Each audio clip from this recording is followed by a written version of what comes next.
Hello everyone, welcome to the channel. In this video, we shall learn about vapor pressure of liquid solutions and Raoult's law from the chapter Solutions. Now before we discuss about Raoult's law, we must first understand the concept of vapor pressure of liquids.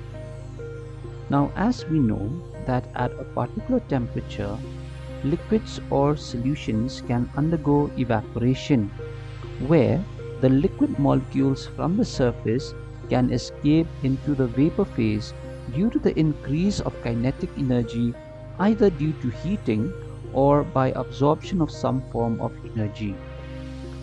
Now, the vapor so formed can condense back into the solution because the vapor molecules undergo rapid cooling when coming into contact with the cooler air of the atmosphere. A similar example of this phenomena is seen in the formation of mist or fog. Mist is tiny droplets of water hanging in the air, and these droplets are formed when warmer water of the air is rapidly cooled, causing it to change from invisible gas to tiny visible water droplets. Thus, there are two opposing processes that take place here, that is, evaporation and condensation.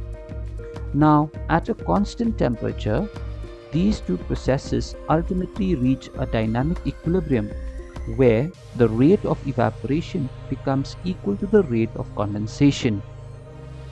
At this point, a pressure is exerted by the vapor molecules on the surface of the liquid, and this is what is known as vapor pressure of the liquid or solution at that particular temperature. We can thus define vapor pressure of a liquid as the pressure exerted by the vapors when there is equilibrium between the liquid and its vapors at that temperature. Vapor pressure of a liquid or solution can be measured by using a manometer. This instrument measures the pressure acting on a column of mercury present in a U-shaped tube by measuring the height of the mercury in the two columns. Now, it is interesting to note that a solution will remain a liquid so long as the vapor pressure is less than the atmospheric pressure. When the solution is heated, its vapor pressure increases, and ultimately the vapor pressure becomes equal to the atmospheric pressure. This is known as the boiling point of the liquid or solution. In 1886, a French chemist by the name of F.M. Raoult studied the effect of change of vapor pressure of a solution on the addition of solutes to the solution. He put forward the results of his studies, and these came to be known as Raoult's laws. Now, for a solution of a liquid in a liquid, as both the components are volatile, each component will form vapors above the solution. When equilibrium is reached, each component will exert a vapor pressure whose value depends upon the mole fraction of the component in the solution and the vapor pressure of the component in the pure state.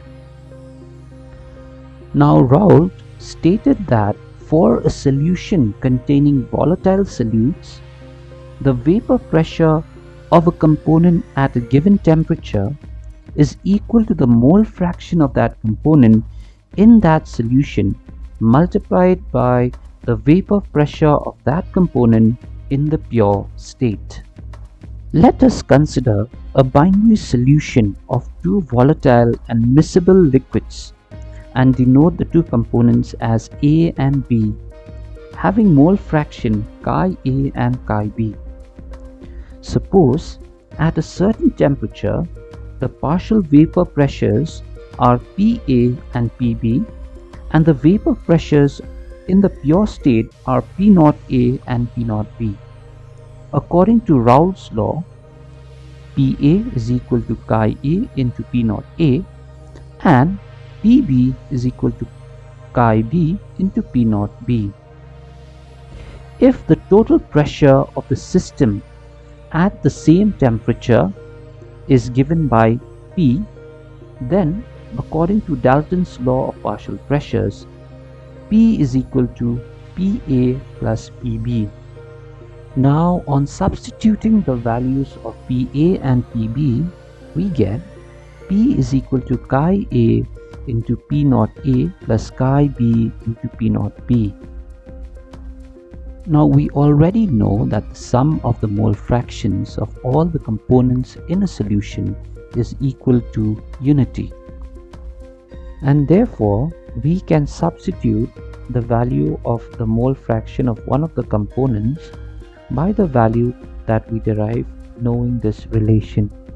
So therefore, the total pressure P is equal to P naught B minus P naught A into chi B plus P naught A. Now, since P naught A and P naught B are constants at a particular temperature, then, as evident from the above equation, the total vapor pressure is a linear function of the mole fraction chi B or chi A, since chi A is equal to 1 minus chi B. Thus, a straight line should be obtained when P is plotted against either chi A or chi B.